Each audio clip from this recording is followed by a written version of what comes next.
Bonjour et bienvenue à l'émission Pasteur, j'ai une question. Aujourd'hui, on va répondre à une question de Osten qui nous écrit du Sénégal et qui nous pose la question suivante. Comment faire pour triompher des épreuves? Et aujourd'hui, on a avec nous un invité spécial, le pasteur Mohamed. Bonjour, pasteur Mohamed.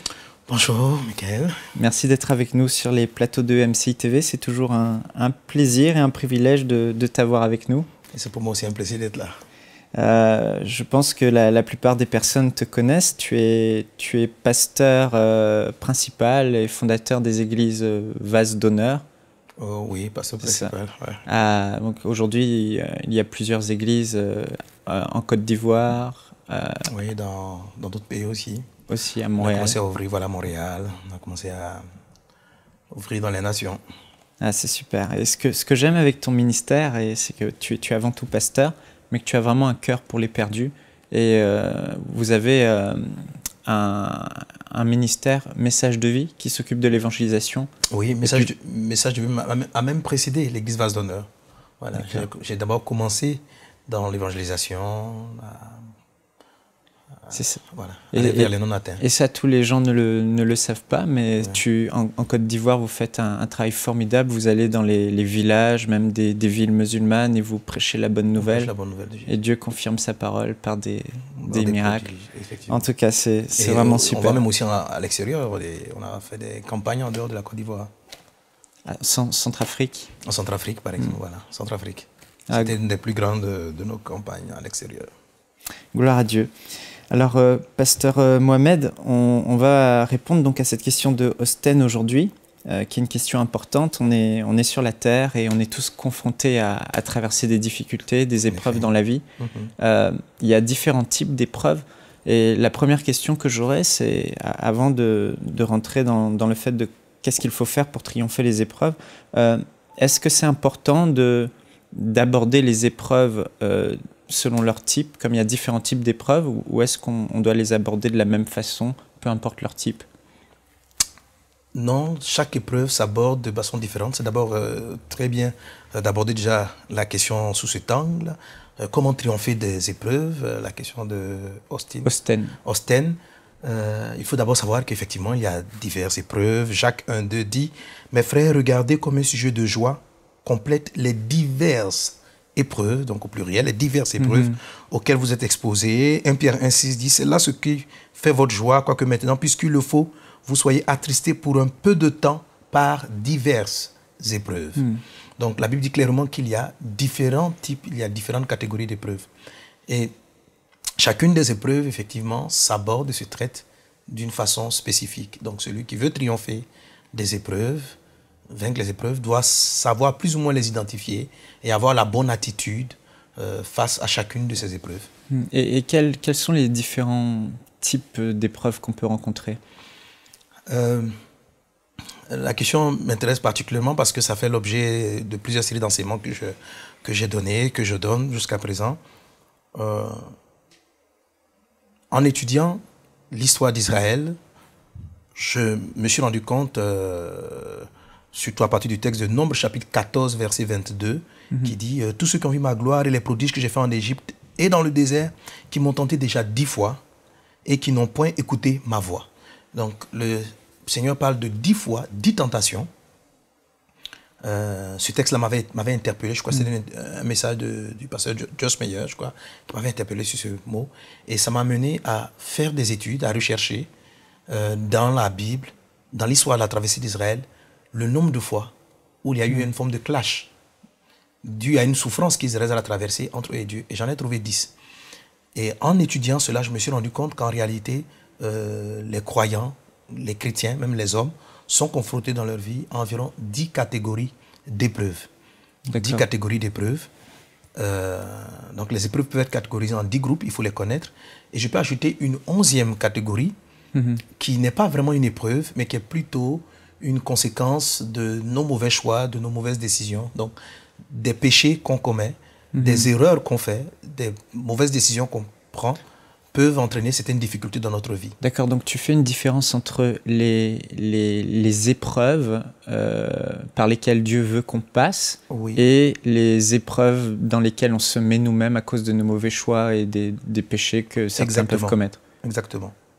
Voilà. Et pourquoi une telle différence? 1 Pierre chapitre 4 verset 15 à 16 dit ceci, Pierre dit que nul en effet ne souffre comme meurtrier ou voleur ou malfaiteur ou comme s'ingérant dans les affaires d'autrui. Mais si quelqu'un souffre comme chrétien, qu'il n'en ait point honte et que plutôt il glorifie Dieu à cause de ce nom. Donc Pierre ici nous dit en 1 Pierre 4, 15 à 16, il dit il ne faut pas souffrir parce qu'on est meurtrier. Donc celui qui est meurtrier va souffrir. C'est ça. Et il va l'appeler peut-être une épreuve, mais Dieu ne l'a pas soumis à cela. Ou voleur, ou malfaiteur, ou comme s'ingérant. Ça, ce sont des mauvais choix. Ce sont des mauvaises décisions. C'est être à la mauvaise place, par exemple. Il a dit, ou en s'ingérant dans les affaires d'autrui. Donc, il y a des actes qu'on pose qui entraînent des formes de souffrance qu'on peut appeler épreuves, mais qui en réalité ne sont pas des épreuves. En réalité, ne sont pas des épreuves. Ce sont plutôt...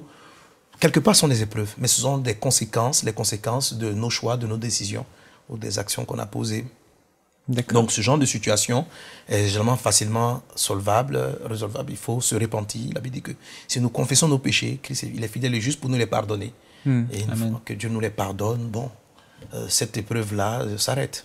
C'est ça, donc en fait, quelqu'un qui pêche, il ouvre la porte au diable dans sa vie, et puis il y a plein de conséquences, comme quelqu'un qui ment. Et puis la manière de triompher de ce type d'épreuves qui ont pour source des mauvais choix ou des péchés, c'est simplement se repentir. On reçoit le pardon de Dieu, et puis l'épreuve s'arrête. Voilà. Parce que le diable n'a plus de... Le diable n'a plus de pouvoir, et même c'est pas seulement le diable. Hein? Parce que là aussi, je fais l'objet même d'un enseignement, peut-être on en parlera, n'est-ce pas? Parce que il nous faudra peut-être traiter les différents cas d'épreuve. C'est pas seulement le diable, même des personnes peuvent nous tenir captives dans leur âme. C'est pas Dieu. La Bible dit, dans le livre de Jacques, il dit confessez vos péchés les uns aux autres. Par exemple, si vous donnez une parole, vous vous êtes engagé envers autrui, vous avez décidé, quelqu'un a travaillé pour vous, de le payer. Et vous refusez de le payer, ou à la date donnée, vous ne le payez pas. Le péché n'est pas contre Dieu. C'est cette personne-là qui va vous lier, ce n'est pas le diable. Donc, chaque fois que cette personne va crier à Dieu, va pleurer, vos affaires et tout ce que vous faites vont péricliter. Ça ne marchera pas, parce que la Bible dit dans un texte comme ça, il dit, lorsque vous n'aurez pas un engagement, il faut aller voir la personne, lui présenter des excuses et puis lui donner ce que vous lui devez. C'est ça. Voilà. Donc on se lie nous-mêmes et on se crée des problèmes nous-mêmes. Donc on ne va pas parler de ce type d'épreuve-là, qu'on n'appelle pas vraiment épreuve, comme tu le dis, mais on va parler plutôt de ces épreuves auxquelles on est confronté, par lesquelles Dieu veut qu'on passe. Et on l'a lu, là tu l'as lu dans Jacques au chapitre 1. Et ça, c'est vraiment un mystère qu'il faut comprendre. Mais pourquoi Dieu nous dit de nous réjouir face à l'épreuve? C'est jamais agréable, il y a des difficultés dans la vie. Et là, ce passage de Jacques chapitre 1 dit de considérer les diverses épreuves comme un sujet de joie complète. Pourquoi Dieu voudrait que on considère les épreuves comme un sujet de joie?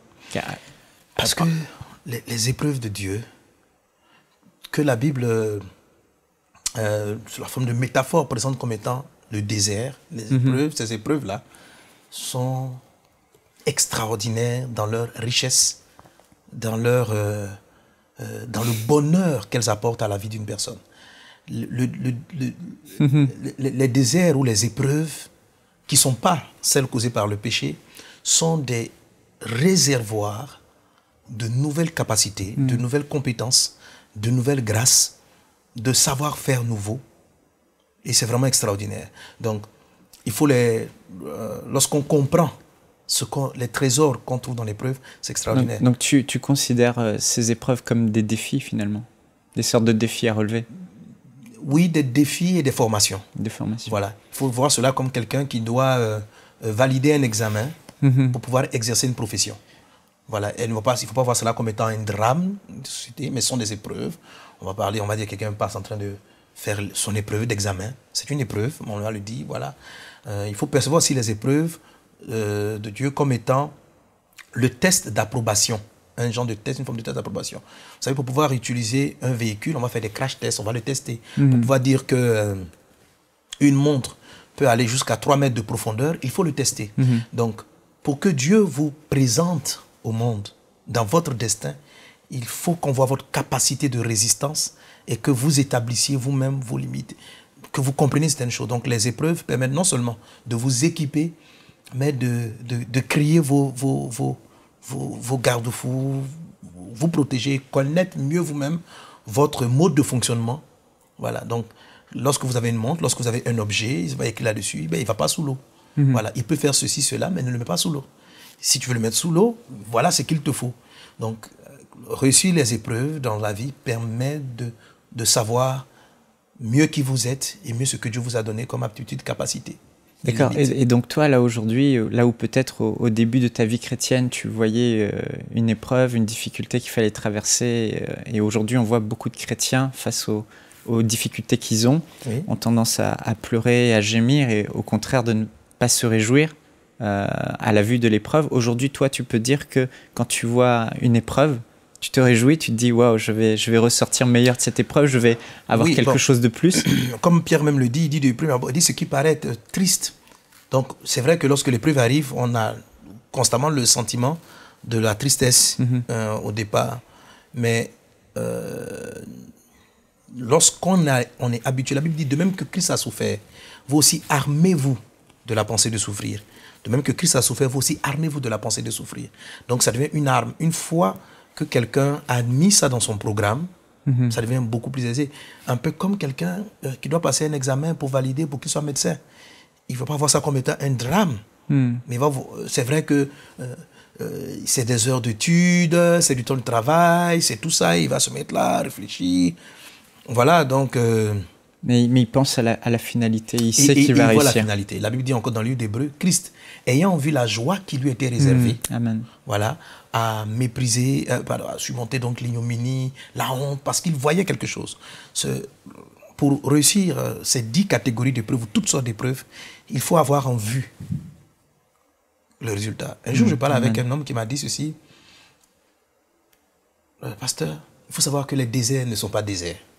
Vous savez, concernant la Bible, je dis tantôt que Dieu présente le désert comme étant le territoire des épreuves. Rappelez-vous, rappelez-toi de Jésus, la Bible dit, juste après le baptême, l'Esprit de Dieu a conduit Jésus dans le désert pour qu'il soit tenté par le diable. Et dans le désert, il n'y a pas d'eau, il n'y a pas à manger. Donc Jésus a été confronté à cette situation-là qui est difficile pour le corps humain.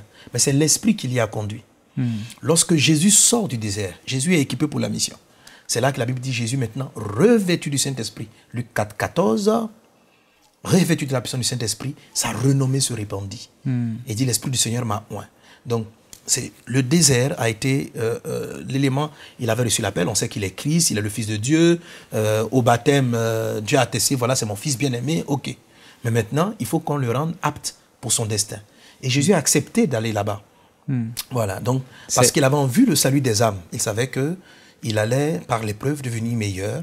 Pendant 40 jours, Dieu allait le former, Dieu allait mieux lui apprendre à prier pour les malades, à aider les gens. Donc, quand vous avez un destin, quand vous avez une vision, je ne sais pas, vous voulez devenir mécanicien.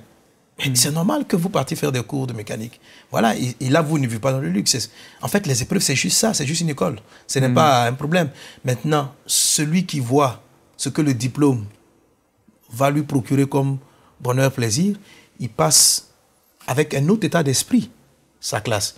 Mais celui qui a l'impression que il faut se lever tout à 7 h du matin, 5 h, pardon, pour se préparer, aller à l'école. Quand tu finis, tu n'as pas le temps de te reposer. Il faut d'abord étudier, faire des révisions. Celui qui les perçoit de la sorte le vit mal. Le vit très mal. Voilà, le vit très mal. Les épreuves, c'est pourquoi on dit regardez comme un sujet de joie les diverses épreuves auxquelles vous êtes confrontés. Voilà, parce que c'est le premier état d'esprit avec lequel on arrive à surpasser ces différentes catégories d'épreuves. D'accord. Donc, si on résume bien, on a dit que il y a les différentes difficultés par lesquelles on passe, qui sont les résultats de nos péchés, etc. On ne va pas parler de ce type d'épreuves-là, mais on va parler de justement ce qu'on appelle des épreuves. C'est ces temps que Dieu permet qu'on traverse pour faire ressortir des trésors en nous rendre meilleurs, nous former, pour qu'on puisse entrer, comme tu dis, dans notre destinée. Voilà. Et on a parlé de différents types d'épreuves. Est-ce que tu pourrais nous dire quels sont ces différents types d'épreuves? Oui.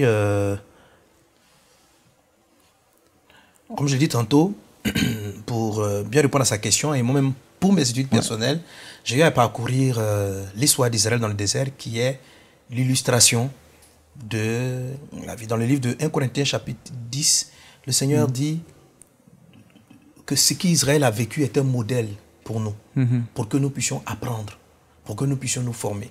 Donc, l'histoire d'Israël dans le désert est un condensé de leçons bibliques pour les chrétiens. Donc, Nombre 14, 22, comme je l'ai dit tantôt, dit, vous m'avez tenté 10 fois. On verra cette même expression avec Jacob, qui dit à Laban, voilà, j'ai été éprouvé 10 fois. On peut donc catégoriser les épreuves en 10 groupes. En 10 groupes. 10 groupes. La première va se manifester par ce qu'on appelle la privation d'un besoin essentiel. Ici, nous sommes, Israël dans sa traversée est confronté à la première épreuve. Nous sommes en Nombre chapitre 15. Israël arrive et pendant 3 jours, ils n'ont pas d'eau. Durant 3 jours, Israël n'a pas d'eau. Et juste après, Israël voit un étang d'eau. Croyant que sa soif allait être étanchée, ils vont le boire et l'eau est amère, ce qu'on appelle l'eau de Mara. Juste après cela, Israël se plaint, Israël murmure. Moïse, par contre, crie à Dieu. Dieu lui révèle un bâton qui transforme cette eau amère en eau douce. Et juste après, c'est là que Dieu apparaît et dit, il leur fait la révélation. Il dit, je suis l'Éternel qui te guérit, d'où l'expression donc Jéhovah Rapha. Et Israël arrive au réservoir de Élim, à l'oasis, à une oasis d'Élim, où il y a 12 sources d'eau et 70 palmiers. Donc vous voyez que ça c'est juste la première épreuve. La seconde épreuve, donc la première épreuve, physiquement, Israël a été privé d'eau. Mais elle va se reproduire dans notre vie. Et l'eau n'est pas l'eau physique. L'homme a différents aspects qui représentent de l'eau dans sa vie. Et comprendre l'épreuve 1, c'est reconnaître lorsqu'on a soif. Jésus pouvait dire en Jean chapitre 7, « Venez à moi vous tous qui avez soif, je vous donnerai de l'eau. » Et il dit, et cette eau deviendra une source de vie. Rappelez-vous à l'épreuve 1, comme j'ai dit tantôt, Israël rencontre une oasis où il y avait 12 sources d'eau. 12 sources d'eau. L'épreuve, Jésus dit, ceux qui a soif, Israël avait soif, qu'ils viennent à moi, des fleuves d'eau vive. Donc il faut apprendre à discerner ce qu'on appelle la soif dans la vie. Donc quel type d'épreuve se présente comme étant une soif? Ça c'est l'épreuve 1. La 2, Israël, en ce moment-là, va dire à Dieu, va dire à Moïse, mais Moïse, on n'a pas suffisamment à manger, on n'a pas de viande.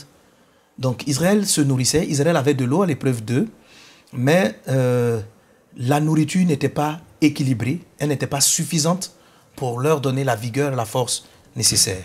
J'appelle donc ce type d'épreuve l'épreuve du pas assez ou l'épreuve de l'insuffisance. C'est-à-dire où par rapport aux objectifs que Dieu nous donne, les moyens dont nous disposons, je ne dirais pas sont inexistants, mais ils sont insuffisants. C'est une épreuve qui amène beaucoup de personnes à revoir leurs projets, à revoir leur vision. Beaucoup de chrétiens échouent dans l'épreuve par rapport à... Ils ont une vision dans la vie, mais ils échouent dans l'épreuve 2 parce qu'ils ne trouvent pas les moyens ni les ressources. C'est une épreuve qui se résout. Et tous ceux qui réussissent l'épreuve 2 trouvent les moyens et les ressources pour soutenir leur vision, leurs projets et leurs aspects. Amen. L'épreuve 3, c'est ce qu'on appelle l'épreuve de la frustration de la foi. Vous retrouvez chacune de ces épreuves dans la Bible avec différents hommes de Dieu. Pour illustrer cela, on va citer des exemples très pratiques. Israël, c'est juste un fil conducteur pour nous permettre d'évoluer dans les épreuves, mais dans le fond, on va toucher des aspects très pratiques de la vie de tous les jours. Les épreuves sont dans la vie de tous les jours. Une femme qui n'a pas d'enfant, une personne qui a un problème de santé. Un problème de santé, ça peut être classé épreuve catégorie 1. Voilà. Besoin essentiel. C'est un besoin essentiel. C'est comme de l'eau, il était privé. La santé représente comme de l'eau pour le corps. Et la soif de la santé, c'est une épreuve. Catégorie 1, privation d'un besoin essentiel. Épreuve catégorie 2, vision, pas les moyens. Je vais mettre mon enfant dans telle école, je n'ai pas les moyens. J'ai tel projet à bâtir, je veux construire des maisons, je veux construire des écoles, des orphelinats, je n'ai pas les moyens. Épreuve 2. Épreuve 3, épreuve de la frustration de la foi. Je ne vais pas m'attarder là-dessus, on va parler d'autres épreuves. L'épreuve 4, l'épreuve des longues attentes. L'épreuve des longues attentes. Dans cette période, Moïse va monter sur la montagne. La Bible dit que Moïse tardait à venir. Donc, Moïse dit, je reviens, mais il ne revenait pas. L'épreuve des longues attentes, vous la retrouvez que lorsque Dieu vous fait des promesses qui tardent à s'accomplir. C'est une épreuve d'attendre. Dieu dit à Abraham, tu vas avoir un enfant. Comme celle d'Abraham, c'est ça. Comme celle d'Abraham. Et l'enfant tarde à venir. C'est un désert de longue attente. Ce désert ne se traite pas comme le désert essentiel. Il ne se traite pas comme le pas assez. Ce n'est pas la même attitude. Ce n'est même pas la même forme de prière. Vous savez, la Bible dit, faites en tout temps par l'Esprit toutes sortes de prières. J'ai découvert que les épreuves, je reconnais qu'il y a des types de prières qui correspondaient au type de difficulté. Quelqu'un qui est confronté à un désert du pas assez, le type de prière lorsqu'on n'est pas assez, ce n'est pas se plaindre, ni pleurer. Il faut rendre grâce. C'est la prière d'action de grâce qui sied dans la catégorie 2. Dans la catégorie 1, c'est la prière qu'on appelle le cri à Dieu. Les supplications. Ce n'est pas la prière d'action de grâce. Ici, on ne dit pas merci. Parce que chaque épreuve produit un résultat extraordinaire et c'est une grande école. La 3, la 4, donc la longue attente. L'épreuve 5, qui est l'épreuve de ce que j'appelle... Arrachement ou perte. L'épreuve de les pertes ou des arrachements.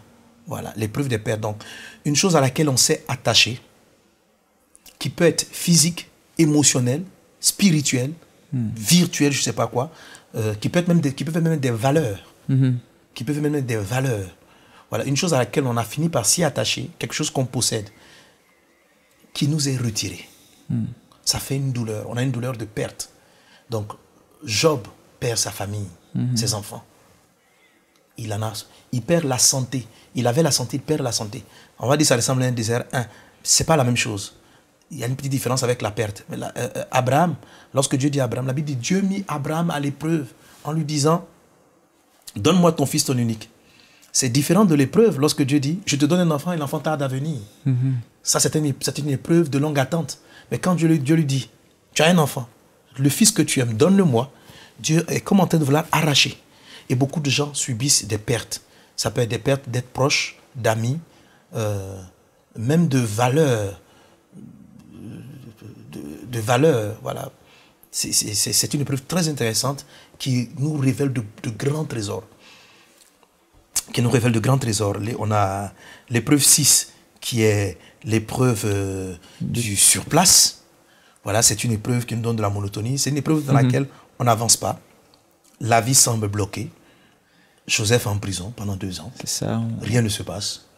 Il a reçu des promesses, il attend, il ne sait pas, rien n'avance. Ça amène de la frustration, de la lassitude. Oui, ça amène de la lassitude, la monotonie. Lorsqu'un couple, une famille passe par un désert du surplace, la vie familiale devient très monotone. Il n'y a plus de flamme dans le couple. C'est une forme de désert. Vous pouvez traverser un désert du surplace professionnel. Voilà, les activités que vous faites, ça ne vous dit plus rien. Vous avez envie de changer. Et puis, mais rien autour de vous ne vous laisse l'opportunité de changer. Aucune porte ne s'ouvre réellement. Quand vous entreprenez des choses, vous êtes obligé de revenir à la position du surplace. Israël a passé 2 ans pratiquement dans un même endroit dans le désert.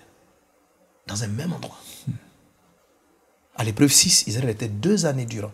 Dieu leur a dit, vous partez à Canaan, et puis ils les stationnent pendant 2 ans au même endroit. Voilà, on dit, mais on partait quelque part, non? Pourquoi on est là? Voilà, et pendant 2 ans, sans qu'on sache trop pourquoi.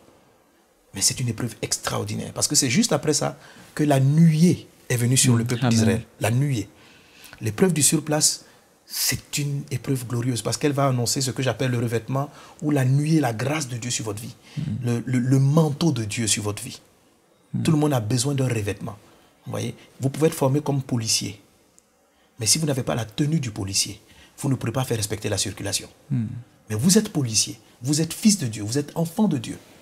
Quand Jésus est sorti du désert, la Bible dit ceci. Jésus revêtu. Quand il est entré dans le désert, en Luc 4, Jésus rempli. Après l'épreuve, il a été revêtu. Jésus revêtu. Le revêtement est ce qui permet au monde extérieur. Donc, c'est dès cet instant que les démons voyaient Jésus crier, tu es le Fils de Dieu. Mais Jésus a toujours été Fils de Dieu. Pourquoi quand il avait 10 ans, les démons ne criaient pas, tu es le Fils de Dieu?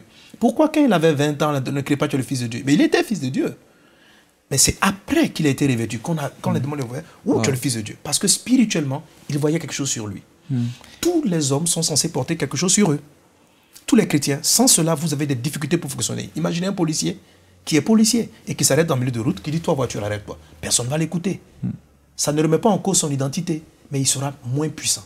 Le désert 6, le désert de la monotonie, le désert du surplace, est celui qui vous donne le revêtement. Waouh. J'espère qu'on aura le temps de parler de celui-là. Ah, j'espère aussi. Voilà, donc, et puis, etc. Bon, si tu veux, il y en aura d'autres. Oui, il y en a d'autres, le 8. Il y a une série sur l'espace premium, sur les longues attentes des déserts que tu as faites, où tu détailles vraiment tous les messages. Vous pouvez retrouver cette série sur l'espace premium, ou aller sur le site. On peut commander peut-être le coffret quelque part. Oui, sur le site de l'église. Sur le site de l'église, voilà. Mais c'est sûr que là, pour répondre à cette question de Osten, on n'aura pas le temps, Pasteur Mohamed, de tout traiter. Voilà. Mais on va essayer de traiter les principales épreuves que tu as citées, les 5 premières. Un aperçu, juste un aperçu. Voilà. Alléluia. Mais aujourd'hui, Pasteur Mohamed, tu enseignes tout ça. Je sais que tu vis ce que tu enseignes, mais ça veut dire que toi, aujourd'hui, quand tu vois une épreuve arriver dans ta vie, tu sais déjà la catégoriser et tu sais déjà à peu près ce qu'il faut, comment tu dois réagir face à cette épreuve pour en sortir vainqueur. Voilà, ok. Donc supposons que je vis des difficultés conjugales dans mon foyer ou avec mes enfants. Je viens chercher la face de Dieu. Seigneur, est-ce que j'ai fait quelque chose qui entraîne cela? Le Seigneur peut me dire, ton fils commence à se rébeller, il se comporte mal parce que tu n'es pas souvent à la maison. Donc, mauvaise attitude. Je corrige, je suis souvent à la maison, mon fils va changer. L'épreuve, les clashs familiaux vont cesser. Donc, ça, ce n'était pas une épreuve, c'était une mauvaise attitude que Dieu a corrigée. Donc, il faut tout le temps prier. Après cela, si, en priant, la difficulté à laquelle je suis confronté n'a rien de... Il n'y a pas de reproche que Dieu me fait. Autrement dit, l'esprit a voulu que j'en arrive là. Donc, dans ce cas, maintenant, je vais l'observer différemment. Je vais l'observer par rapport aux différentes catégories que j'ai citées. Parce que les épreuves, même dans la vie, en fait, sont cycliques. Voilà. Chaque fois que vous devez rentrer dans une nouvelle étape de votre vie, vous devez rentrer dans une nouvelle dimension. Vous reprenez plus ou moins le cycle des 10 épreuves. Voilà.